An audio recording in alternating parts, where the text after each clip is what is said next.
my name is Fritzi Horstman, and welcome to Compassion in Action. Today's conversation is with three extraordinary human beings who are all part of the film called The Prison Within. The Prison Within is a film premiering on National Geographic on Monday, February 21st, and it can also be viewed on other platforms such as Amazon and Apple TV, etc. Please listen to this conversation. It was incredible. The three of them echo what I talk about all the time: our responsibility for our own violence, our need for accountability for who we are in the society, and just getting down to the nitty-gritty of doing the work. Just an extraordinary conversation. So here's a little bit about our three participants: Katherin Hervey, Michael Nelson, and Troy Williams. Katherin Hervey is an award-winning filmmaker whose work focuses on those of us who live in the margins but refuse to be marginalized. The Prison Within, her award-winning first feature film, sprung from her work as a Los Angeles public defender and volunteer prison college instructor. The Prison Within premiered at the Santa Barbara International Film Festival, winning Best Social Justice Documentary. In addition, Katherin is a thought leader in the field of criminal justice reform, featured in the Business Insider, The Guardian, Forbes, and other publications, TV and radio shows, and podcasts. The Prison Within will also be part of the Compassion Prison Project's Trauma Talks curriculum. We're so excited about that. And now Michael Nelson. While incarcerated from the age of 15, Michael Nelson successfully completed his associate's degree and was certified as a rape crisis counselor. He is co-founder of KidCat and created Acting with Compassion and Truth at San Quentin. Nelson holds his work with KidCat as his responsibility to contribute to restorative work and has dedicated a great deal of his life to the program. And Troy Williams. Troy Williams became a certified paralegal, helped facilitate, participate, and develop the victim offender education group, VOGUE, which we talk about extensively in this podcast. For Insight Prison Project, served as executive director of San Quentin's Restorative Justice Interfaith Roundtable, co-founded San Quentin's Financial Literacy Program and FEEL Philosophy, Financial Empowerment, Emotional Literacy, and founded a video production program, the award-winning San Quentin Prison Report. Williams spent the last 7 years of his incarceration teaching his peers to produce audio and building the media lab now used by Ear Hustle.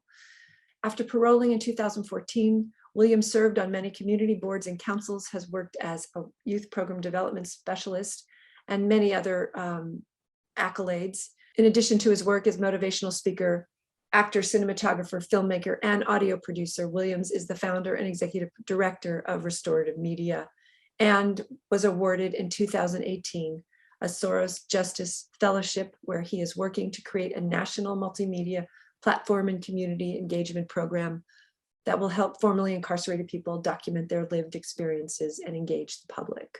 Katherin Hervey, Michael Nelson, and Troy Williams, welcome to Compassion in Action. It is so great to have you guys on this show. I saw the film Prison Within twice now, and it is fantastic. And just to add, Prison Within will be part of the curriculum of Trauma Talks, which is going to all prisons in the United States if I have anything to do with it. And so it's part of the curriculum. And what an important film for the people in prison to see, because it's all about trauma. It's about restorative justice. It's about claiming your accountability, and it's about finding freedom within the bars and outside the bars. And so it's really an honor to have all three of you here. It kind of makes me emotional just saying all this. And let's just start with Katherin. Katherin, can you just tell us a little bit about the film, how you got involved with it, what sparked you wanting to make this amazing film? And then we'll get to the two incredible men that are also in the film. Sure. I'll keep it brief. This film really springs, of course, from my experience in the fields of criminal justice and restorative justice. I was a public defender. I was a volunteer college instructor. I did a lot of restorative justice stuff inside and outside of prisons. But really, for me, this film is about the title, The Prison Within. and all of these, these individual and collective prisons that we're constantly building up for ourselves, all around ourselves. I believe because as a collective, we really refuse to believe that all of us, every single one of us, is capable of brutality and harming people and violence.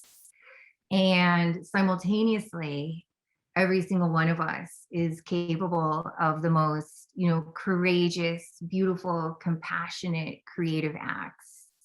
Every single one of us, including people in prison, obviously. And what the film does is we watch people do that. We watch people really dive into all of those aspects of themselves. And my hope in making the film was that as we watch them heal and take accountability for themselves, that we as viewers feel inspired to do the same for ourselves as individuals and as a collective. It's so true. Accountability is really, it's up for society. Accountability for slavery, accountability for Jim Crow, accountability for what we've done to our Native Americans, accountability, what we're doing, to the poor people in our society. There's a lot of accountability. And I agree. There's a quote that Jamie said, Jamie, who's no longer with us physically, but as she said, she's going to be with us spiritually. I have yet to meet somebody in prison that wasn't first a victim for most of their life, if not all of their lives. There was so much trauma, chaos, and loss. Troy, could you speak to that?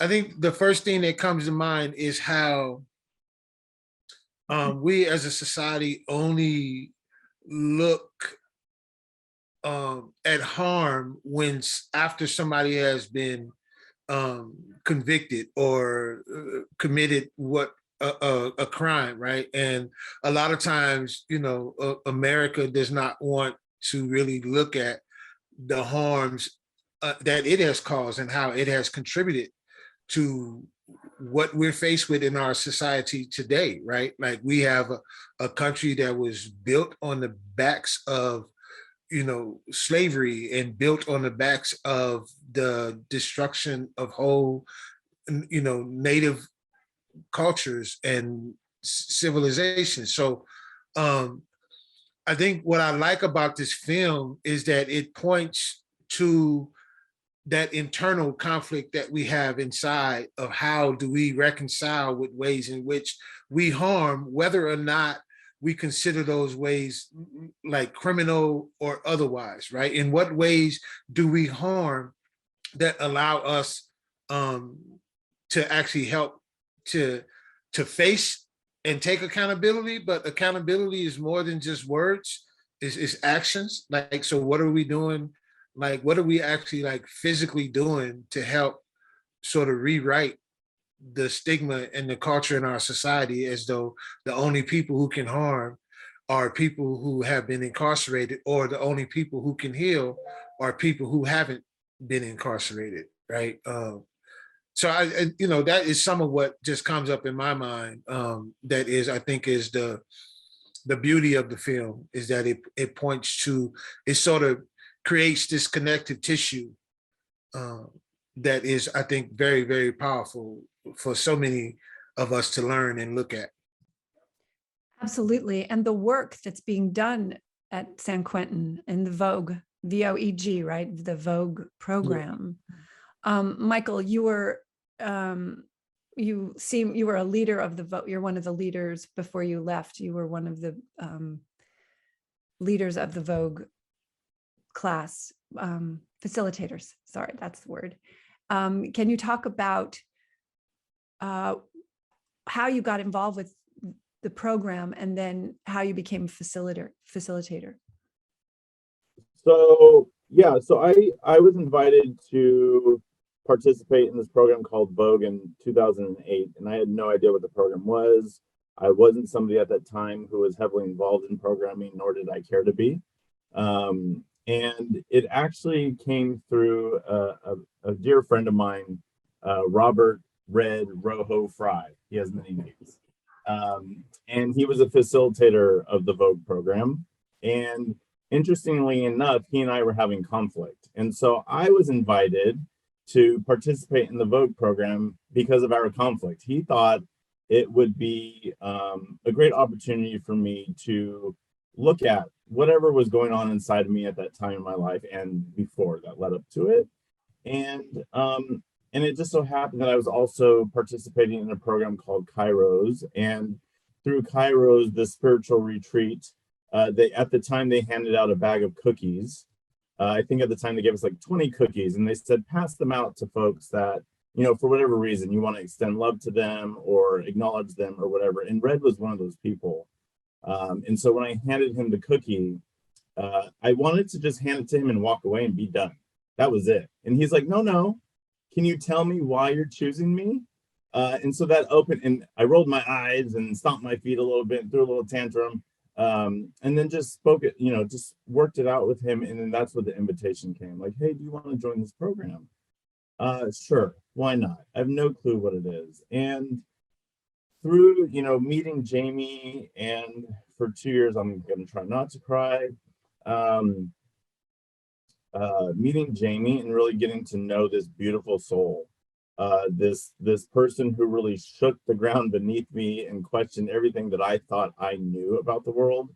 Not only being a witness to her and how she showed up, but also calling me into spaces of myself that I wasn't aware of, including that I was hurt, right? Including what you were saying earlier, the line that you picked from the movie from her, that I was hurt, that hurt people do hurt people. And I'd never made that connection. I just told myself this narrative that I was a bad person, and therefore I did a bad thing because I'm a bad person, and that I'm not lovable because that's what I grew up thinking because of the actions that were taken against me, and that I'm not worthy of love. And so for her to really see me and to really hold me in ways that I've never been held before really opened me up to this really huge and deep experience for 2 years of being in this circle, this community of folks that were also on their journeys of doing their work, of you know, what I learned in that program was really seeking truth within themselves. And so it really resonated with me. It landed with me in so many ways, that experience and the community that I grew into. And obviously Jamie, she is still one of my big life teachers.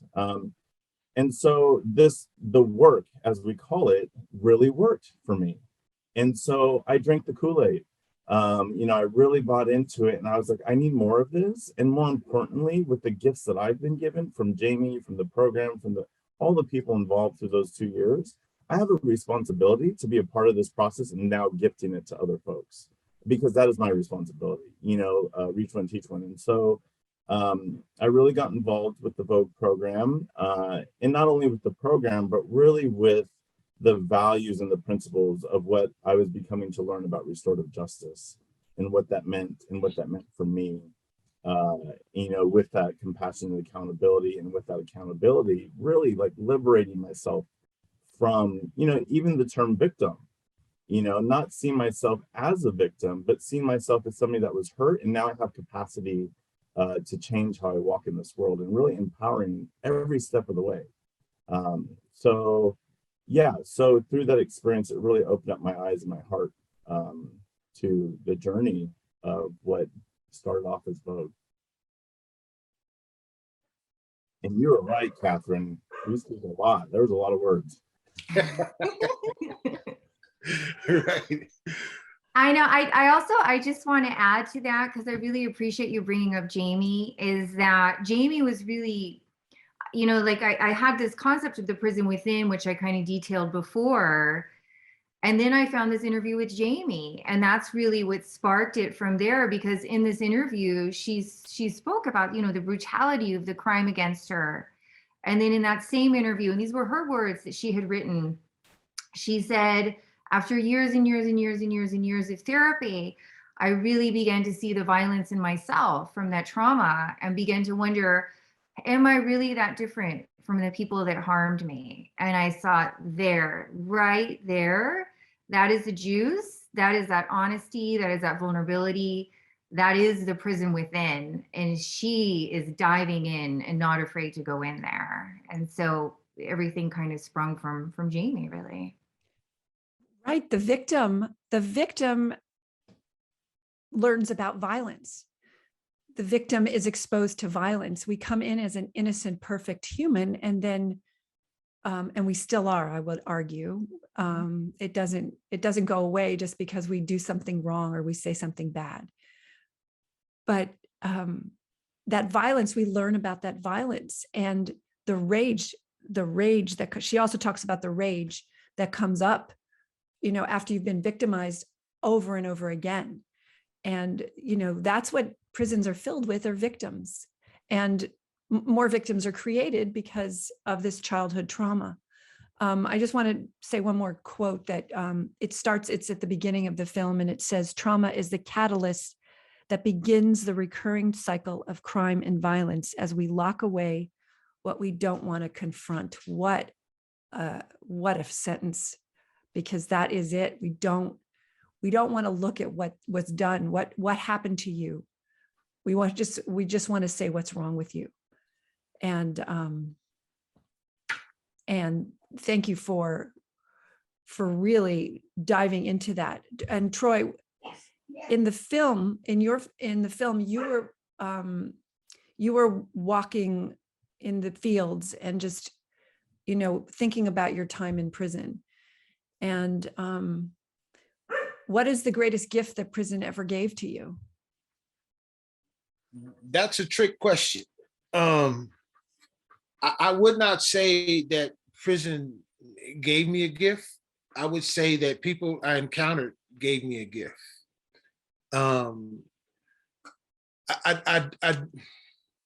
To me, it is a shame that so many of us wind up in prison, and that the resources that we actually needed so long before we ever got to prison were not there. But to walk inside, to be inside, even just like how Michael, you know, mentioned Red, right? Like, to be inside and to be around men who knew how to, the subtle ways to have you look within your own self, and then how you take what they gave you and you transfer that to other people and other places in your lives. I think that is a gift. You know, I was a person who began participating in Vogue, and my whole reason for going to Vogue was because I needed some language to take into the boardroom because the board wasn't seeing who I was. Therefore, I was going to go strategically get this language from participating in this group so I can walk into the boardroom and they could see who I was. And actually what I end up getting from my participation is actually a whole lot of insight into my own behaviors and causative factors, and looking into the reasons why I chose the lifestyle I did. You know, it just, I was thinking about when you were asking the question earlier, and it's like, we have a society that's filled not just with people who like are victims, but people who have learned coping strategies to deal with their victimization, right? And sometimes we get stuck in that. And I just really had to take an honest look at that. What worked for me at 14 to deal with the violence around me was not particularly working, you know, as a 40-year-old man, you know, as when I started to get actually involved in programs, right? That was not like working for me. And so 2 of my releases, one was participating in these self-help groups, and the other, you know, was the film. You know, when Katherin came into the prison, I was pretty much the resident filmmaker inside, and it was my sworn duty to make sure that these people who were coming in to film us and tell our stories, that I was to make sure that they had good intent, you know, and if they didn't, I was going to sound the alarm to the population to look out for these people who only want to come and extract our stories and not give back to our community, right? And so when I met Katherin, you know, of course, I saw the good in what she was trying to do. And I would just show up and hold a boom pole or point a camera, or, you know, how can I be involved in this project? And ultimately I was paroled and then took on a greater role,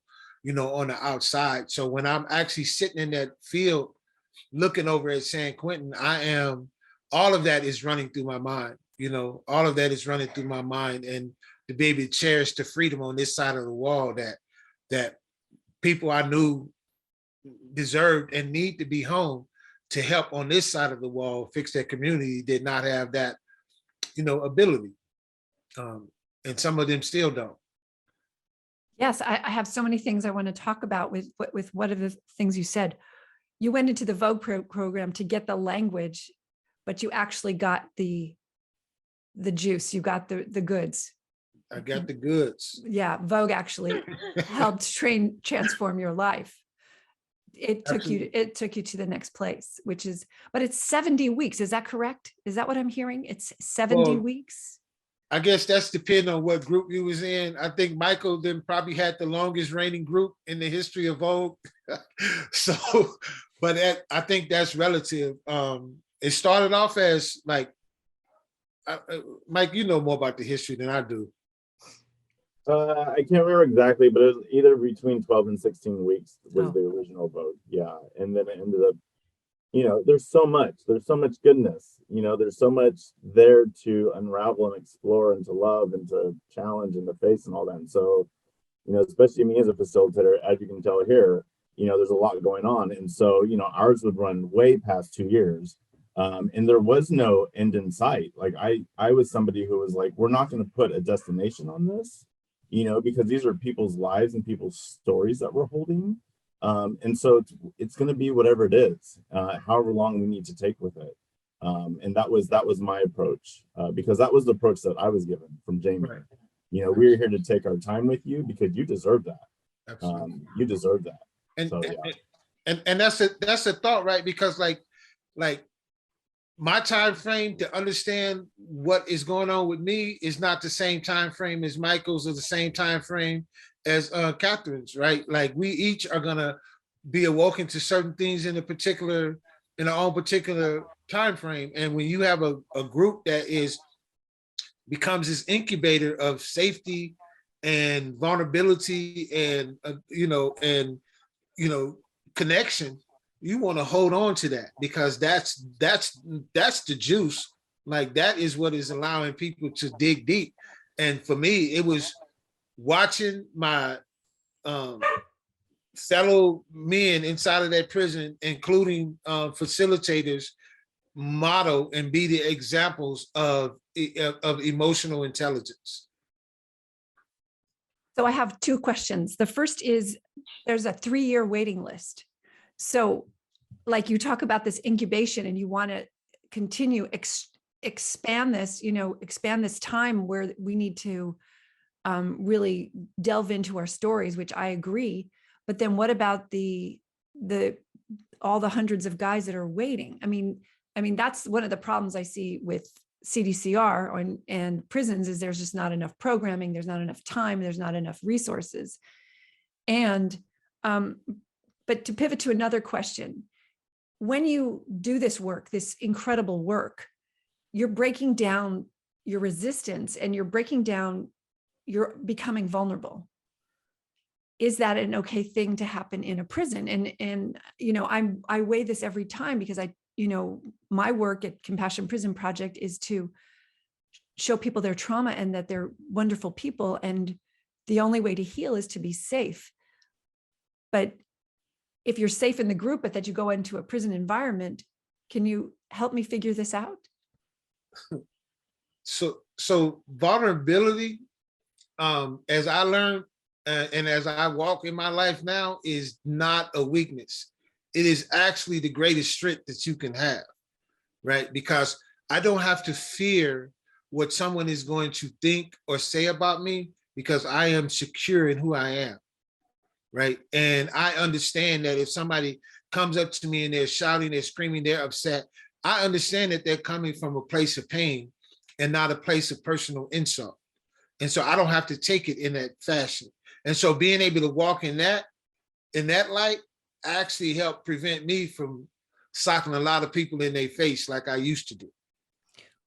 But okay, but is that vulnerability or is that growth? I mean, I think being able to know that this isn't about me, that I'm not getting triggered, is a different thing. Here's the vulnerability part.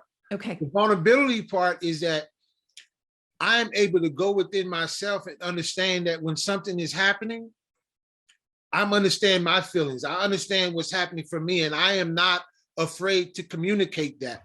See, what would happen before is that I wouldn't communicate my fear. I wouldn't communicate what was going on with me. I would hold it in and I would buffalo out because that is what I saw as a protection method. I can acknowledge that I'm afraid. That don't mean I'm gonna let you touch me or whoop me or put your hands on me, but I might actually be afraid in this moment, right? And I might actually need to, and because I'm able to identify with my own fears, I'm also able to see somebody else's fears, and the growth is my ability to be able to communicate that. So that's the way my mind works around it.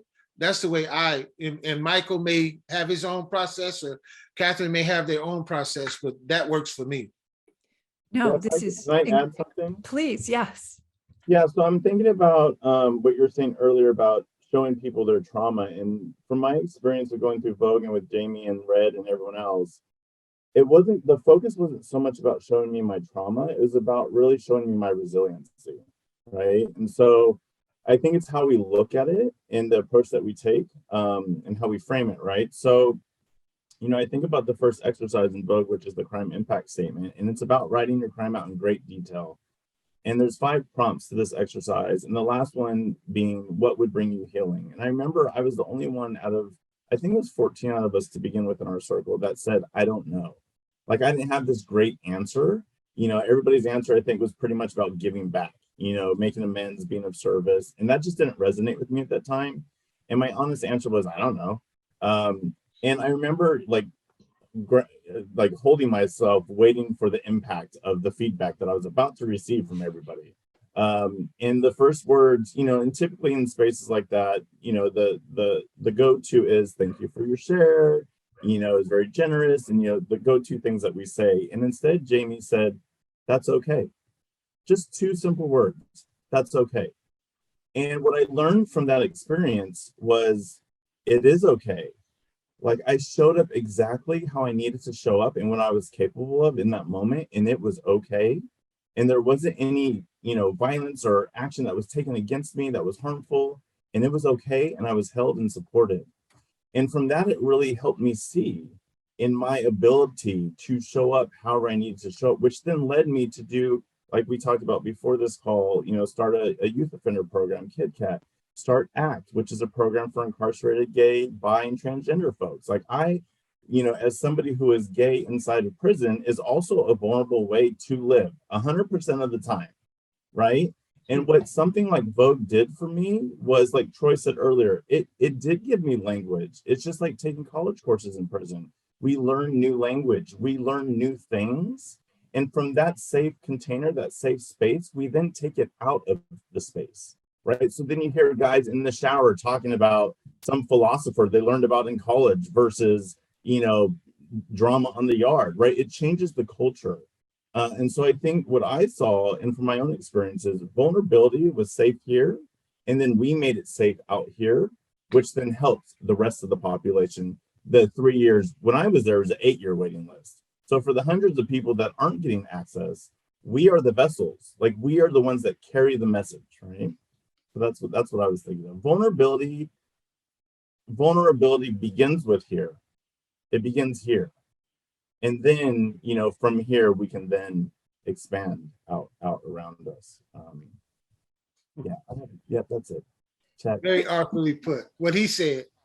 The reason I ask this is a lot of therapists are really tentative on opening these, they call them cans of worms. And I'm like, well, walking into a prison is opening a bigger can of worms than you'll ever do by addressing a trauma.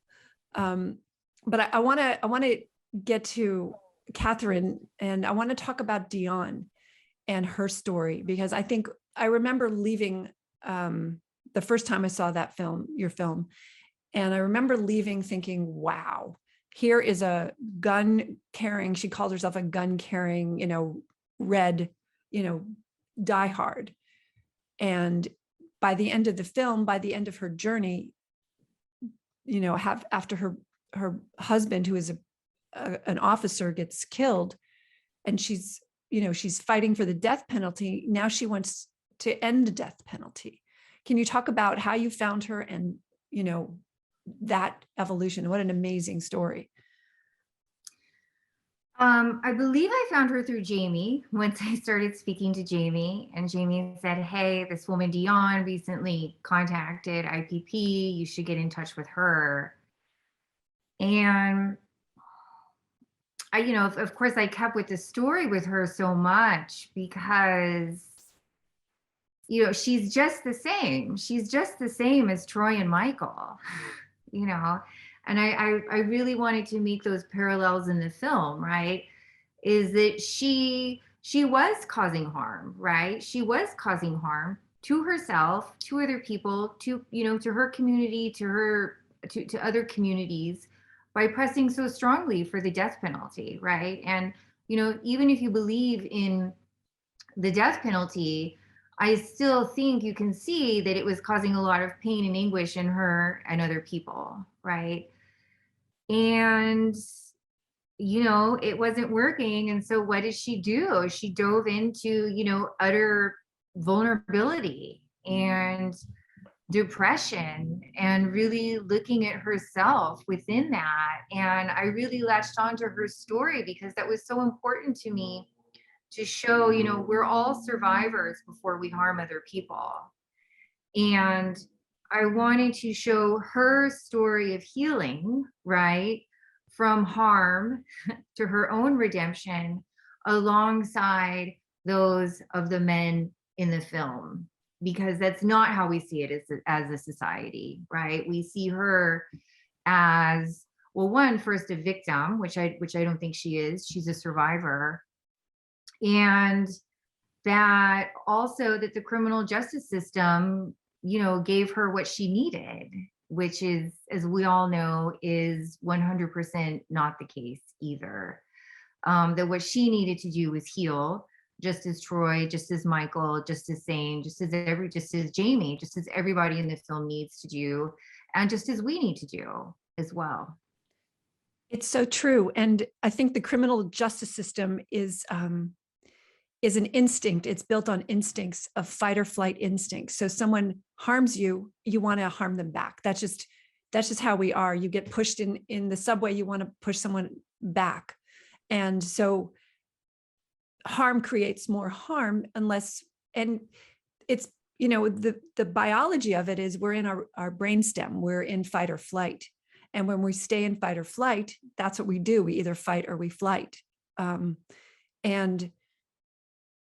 when we heal, or when we take a breath, when we get into our cortex, that's where we realize that the criminal justice system doesn't work. That's where we realize that hurting somebody doesn't work. I mean, you see how devastated everybody in that film is for the harm that they've caused, including Dion.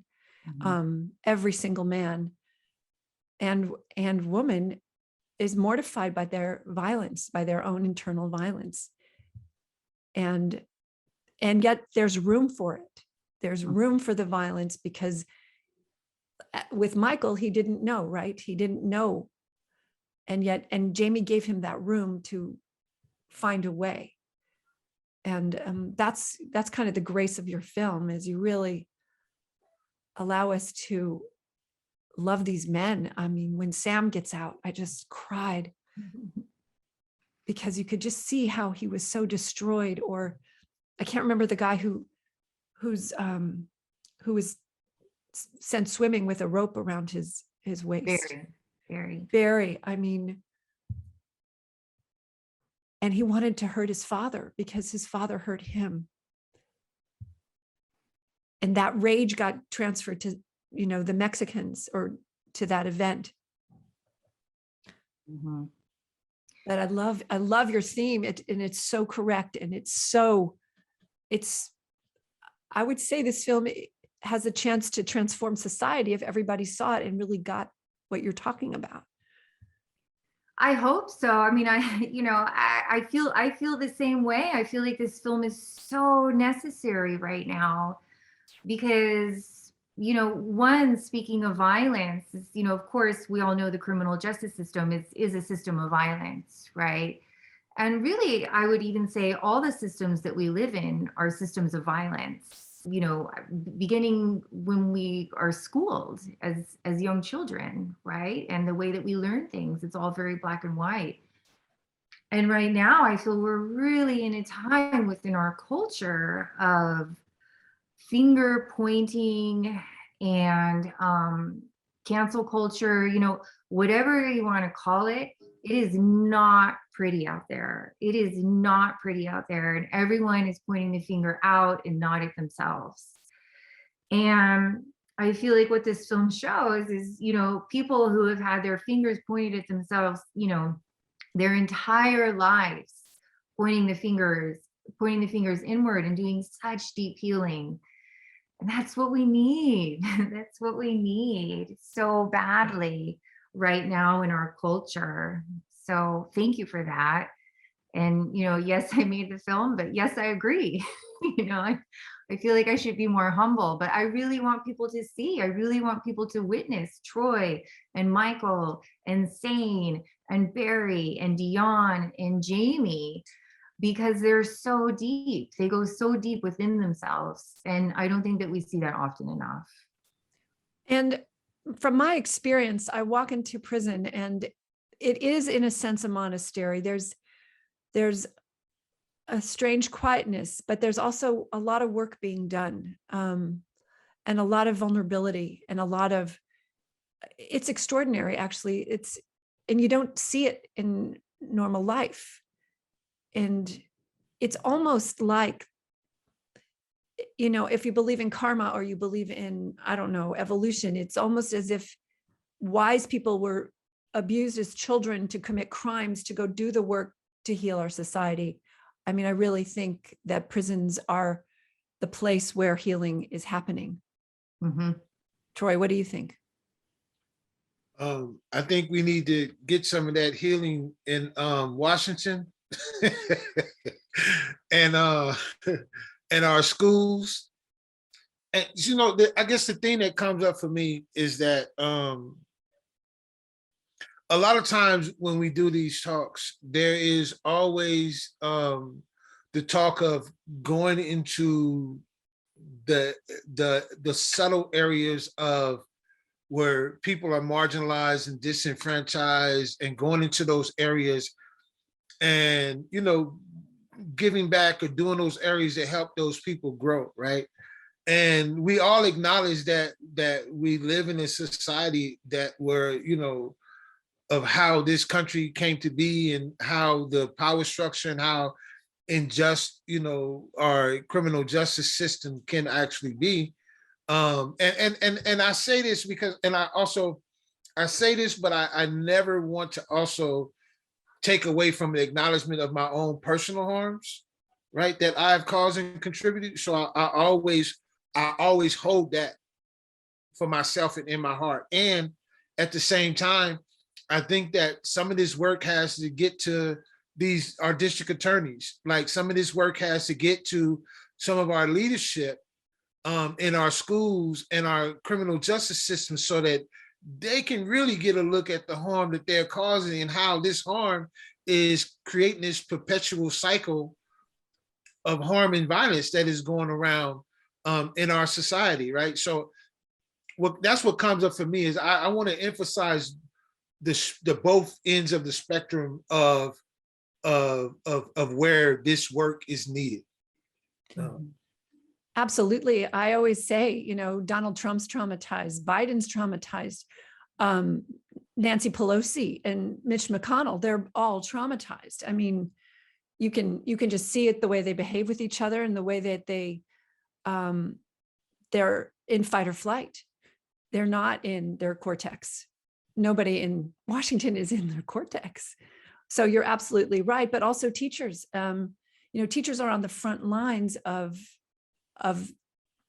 trauma. They're seeing trauma every day, and they don't even understand what it is and what it's doing to them, but it's also how it shows up in the children that they're working on. So, but everybody in prison wants to give back to the youth, right? I mean, whether you like it or not, we're still getting to this conversation because I agree on this side of the spectrum in Washington, and the leaders and I'd say Jeff Bezos and Elon Musk they're all traumatized.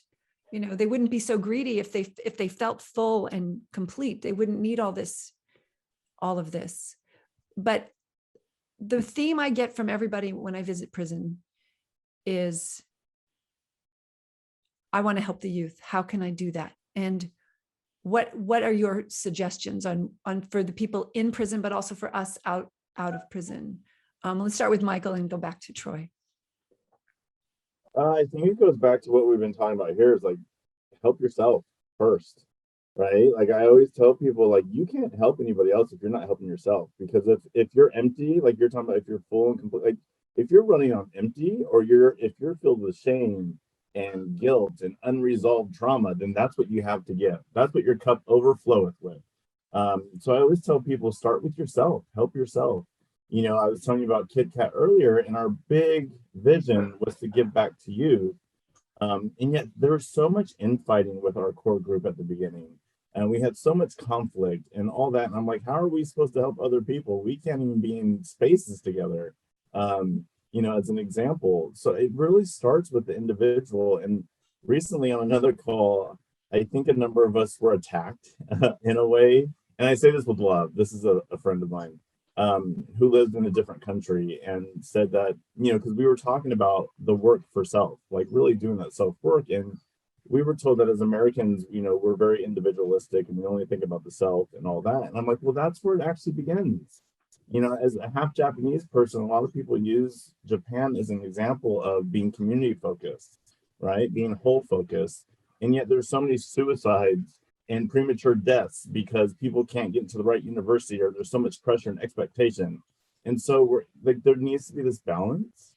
It can't be one or the other. And for me, in my experience, I know that if I didn't focus on myself, and we're not talking about being selfish here in the context that I think we think about it, it's about being self-focused, right? About looking at self. So you talk about fight or flight or freeze.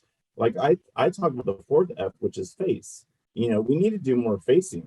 The more that I'm able to face myself, to look into that mirror, and to see all the parts of myself that need support, that need healing, that need accountability, that need challenge, whatever it is, the more that I can then fill myself up with the things that I need, and then give back. If my cup overfloweth with love and compassion and kindness and accountability and all that, then that's what I have to offer. So I know that doesn't answer exactly what you're asking as far as examples of giving back to you. But I think, a lot of the times, and I say this for incarcerated people as well, as somebody who was incarcerated, to give back to youth, I think that's the right answer, right? That's the go-to answer. That's the one that folks want to hear. And so that's one of our main answers that we give. We want to give back to the kids. Right. What I hear under that is the kid in you needs to be given to. Like, that's the one. Like, start there. The 15-year-old in me, the 13-year-old, the 9-year-old, the 5-year-old, like all those pivotal moments in life that I felt really traumatized and pain, like that's the kid that needs to be given to, right, first. So that way, from that place, you can then give to the others. But that's really where it starts. That's really where it starts for me. I think you're so right. And I always say it's that little boy that needs healing. That's why they so want to give it. They want to heal their little boy as a proxy. The external boy is the proxy for their own little boy. You're absolutely right. And it's just like Barry earlier, like you're talking about, he wanted to hurt his dad because his dad hurt him. He didn't really want to hurt his dad. He wanted to feel loved by his dad. He wanted to feel accepted by his dad, right? He wanted to be embraced by his dad. And that's the little boy in him speaking, right? And so if we can tap more into those spaces, not that he wanted to hurt his dad, but he wanted to feel loved. He wanted to feel cared for. And that's a really, really, real deep need for any human being. And what Sam does, and he talks about, he says, I say I love you to my grandchild every day. And wow, right? That, because he's giving himself that love because he's giving it to his son. And you're right. You know, what you give, you receive, and what you receive, you give. It's so true. Yeah. Troy, were you going to say something about this? Or I mean, I would only echo in just in my own words what Michael has already like said. Like and that was one of the lessons that I got from the men's inside is self, family, then community. If you haven't taken care of yourself, how can you take care of your family? And if you ain't taking care of your family, how can you say you're taking care of the community? Right. And so things have to flow in that order, right? And it is to a degree. You have to be. I know for myself coming home, my thought, my frame of mind was that if I can't, like, I had to be a little selfish in the regards that I had to be. Mama, you know this is gonna be a podcast, and they're gonna get you out there looking crazy. That's my mother. That's my mother. She's fucking love you, mama.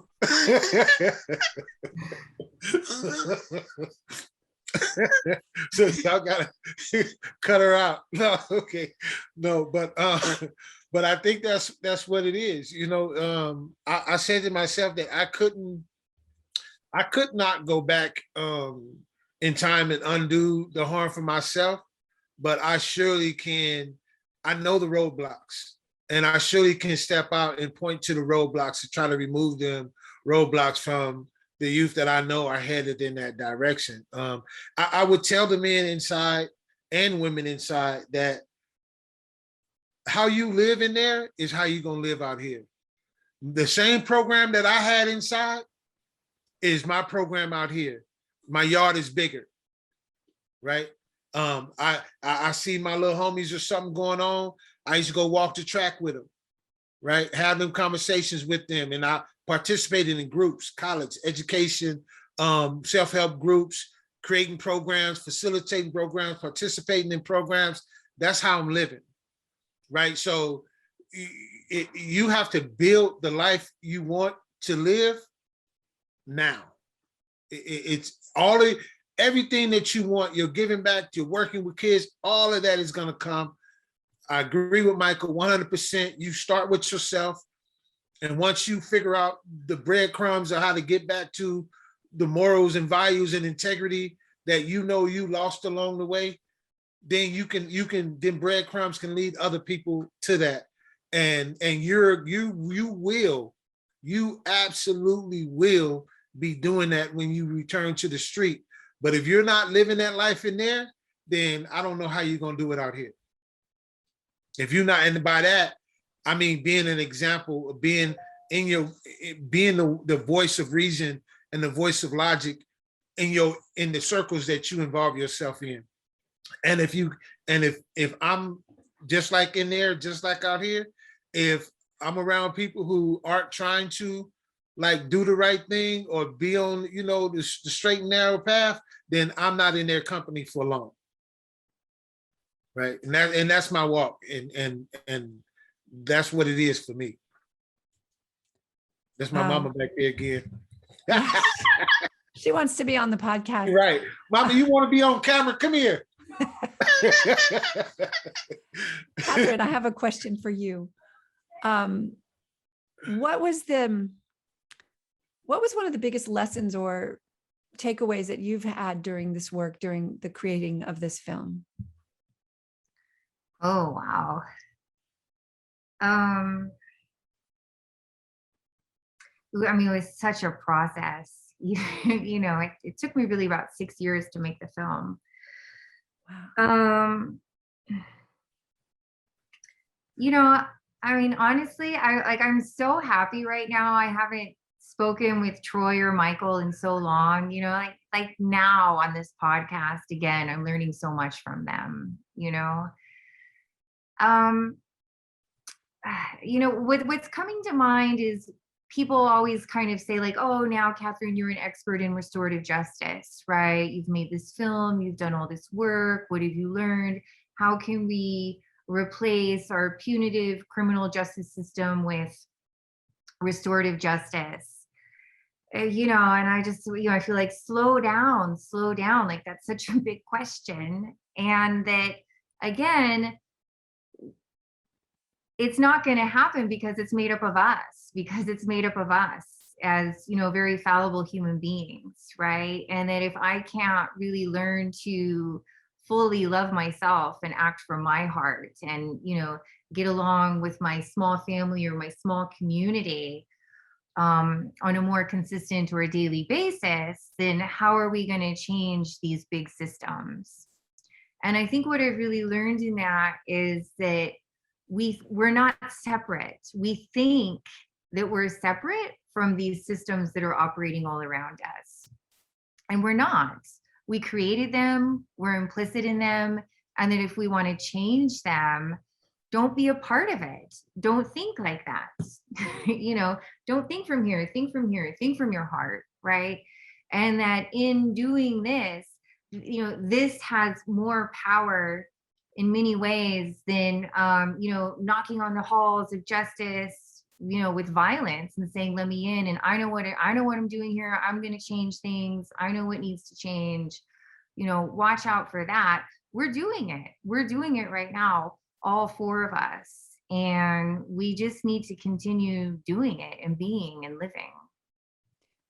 Yeah, and it's the Gandhi quote, right? Be the change you want to see in the world, right? It resonates in the film, and it also resonates just with you because you keep coming back to the same as like, I am responsible for the criminal justice system. I'm responsible for everything, which is true. And just to, you know, trauma, one of the symptoms of trauma is it separates us. It makes us feel like we're not part of the whole. And that's such a key thing to notice, because if we're all traumatized, we do feel separate and we do want retribution. We do want punishment.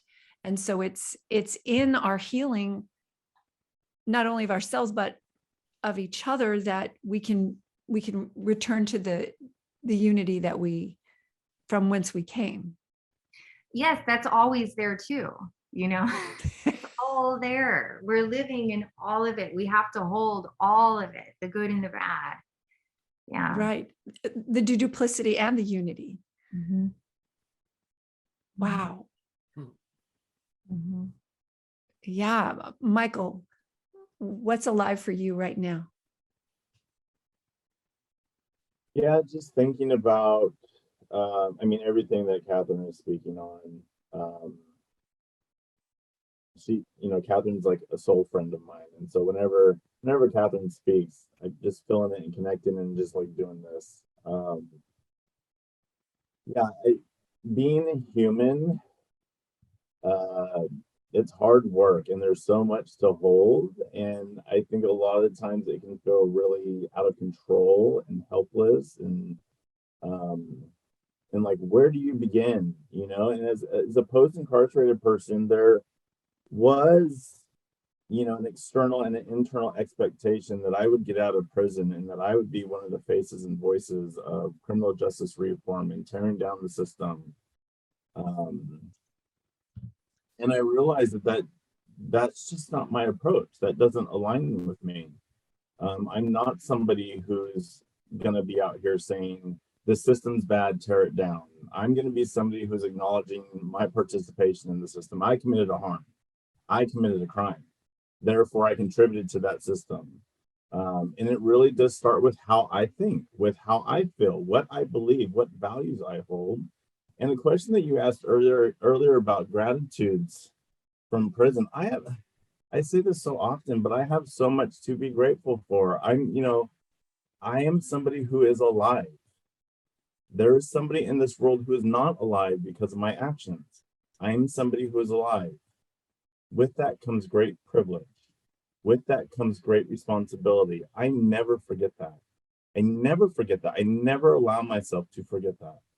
And I don't walk in this world with a deep shame. I don't allow it to hold myself back, but I acknowledge. There's a deep acknowledgement there. And with that acknowledgement, you know, this acceptance, like this really deep acceptance that, yes, I'm a whole person. I'm very complex. I'm very layered.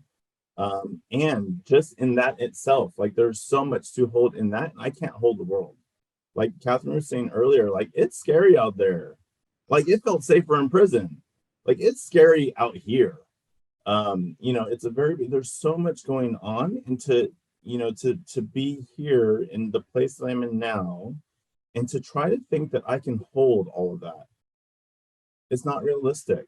It's not realistic. And then I just perpetuate like that whole thing, right? That whole feeling helpless and scared and not knowing what to do. And then I curl up in my little ball and then stay in my bubble and don't go out.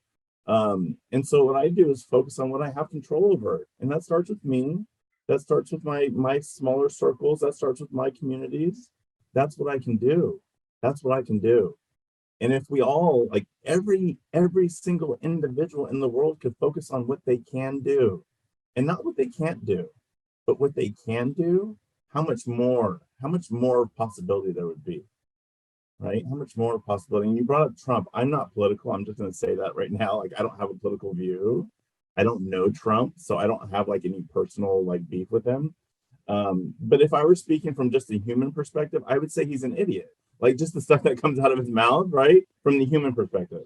But when I go deeper and I think about him, I do see that traumatized person, right? I do see that hurting person.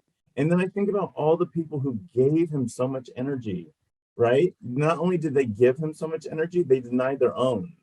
Like they kept denying themselves by focusing on him and everything that he said and everything that he did or didn't do, instead of looking at themselves. Like right now, I might feel scared. I might feel vulnerable right now. I feel unsafe. Things don't make sense for me.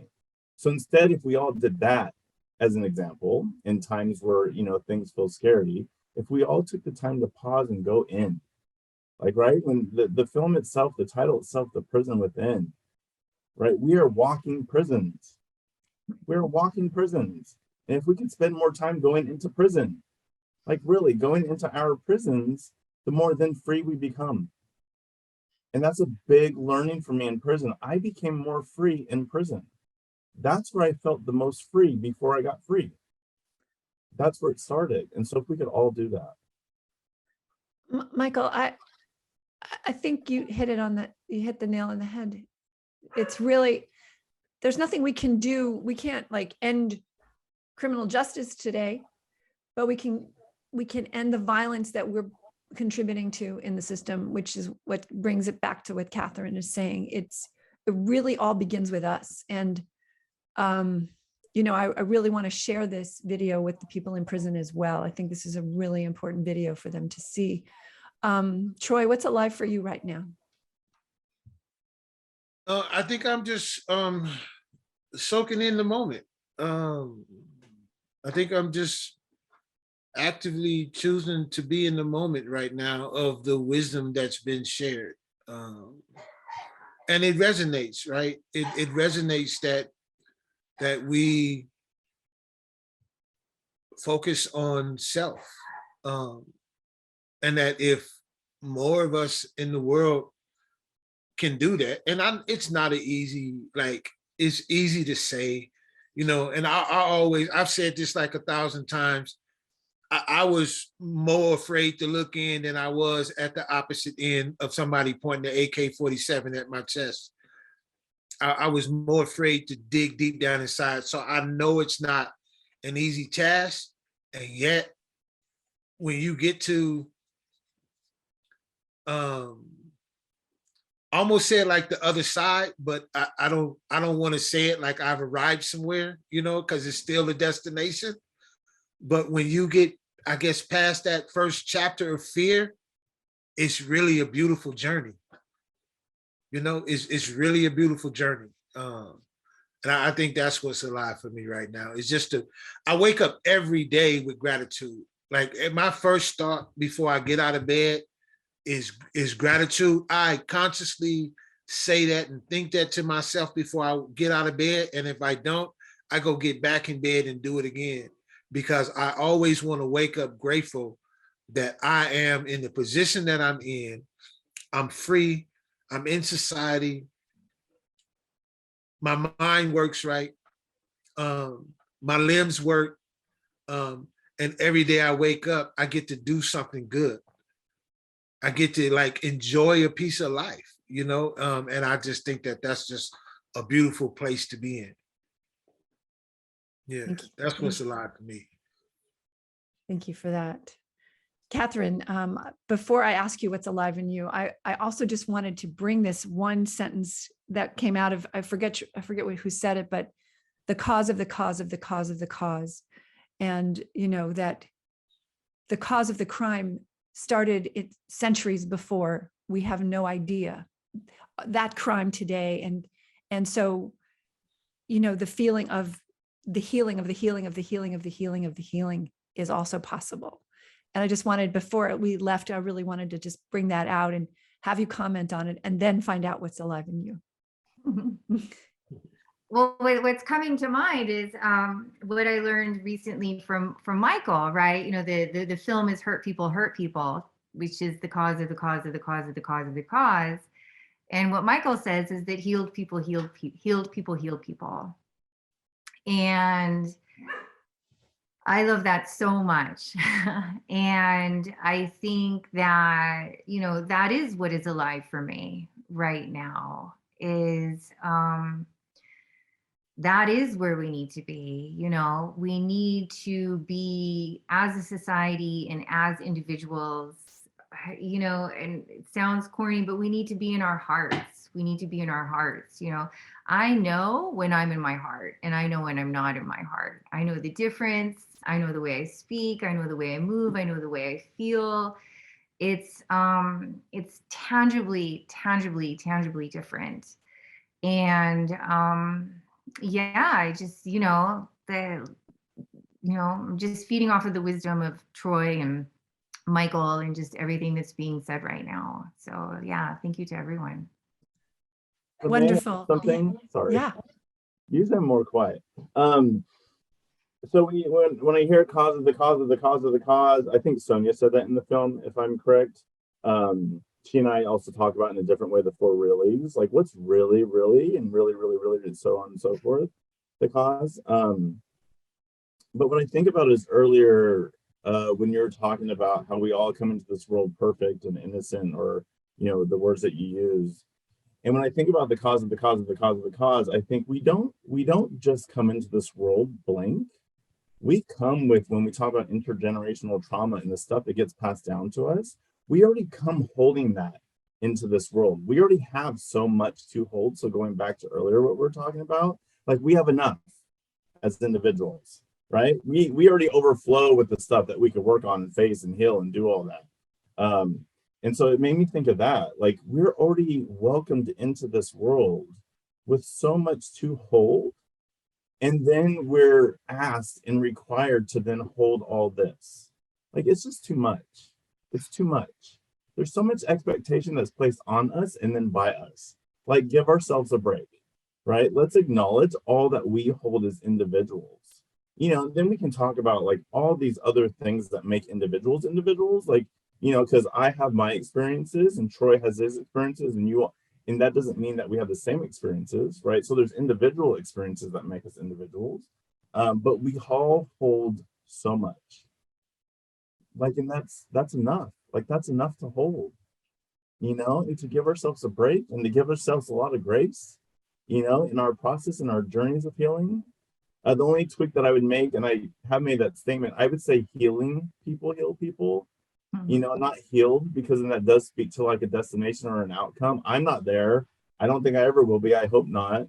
But I feel like, you know, once we are on this journey, that is the path that we are on for life, you know, and it never ends. I that's the big hope for me, that journey never ends. And so I don't see myself as a healed person because I'm very human. You know, I'm showing up this way now, and then, you know, 10 minutes from now, something might trigger me, and then I might use some colorful language and then go, oh, what was that? What was that trigger? And then do the exploration of it. But that's the beauty of the process and the journey, that it's just ongoing, right? But yeah, give ourselves a break. And give each other a break. You know, like I really believe everyone on this planet right now, like even people doing atrocious things to each other right now, are doing the best they can at this moment. Like I with really, what they have. it's intrinsic within us as human beings to show up the best that we can right now, even when we're in our worst. And I think if we could have that lens, you know, every morning when we wake up and go out into the world, whew, it'd be a much more pleasant world to walk around in. Wow. Well, Katherin, I want you to, before we end, I want you to tell about your film, where we can see it, how we can tune in.